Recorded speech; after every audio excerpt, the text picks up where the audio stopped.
Hi hello നമസ്കാരം, അപർണയാണ്. അപ്പോൾ നമ്മുടെ 30 ഡേയ്സ് ചാലഞ്ചിൻ്റെ ഫസ്റ്റ് വീഡിയോ ആണ് കേട്ടോ ഇത്.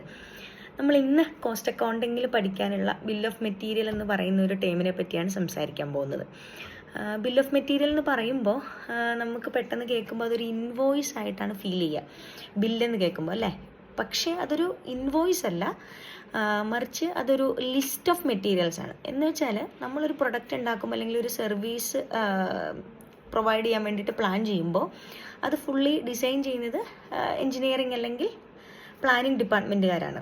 ഇവരിത് ഡിസൈൻ ചെയ്തതിന് ശേഷം ഇങ്ങനെ ഉള്ള കുറച്ച് മെറ്റീരിയൽസ്, ഇന്ന സ്പെസിഫിക്കേഷൻസ് ഉള്ള മെറ്റീരിയൽസ് ഉപയോഗിച്ച് വേണം ഇങ്ങനൊരു പ്രൊഡക്റ്റ് ഉണ്ടാക്കാൻ എന്ന് തീരുമാനിച്ച് ആ മെറ്റീരിയൽസിൻ്റെ ലിസ്റ്റ് പ്രൊഡക്ഷൻ ഡിപ്പാർട്ട്മെൻറ്റിന് കൊടുക്കുന്നു.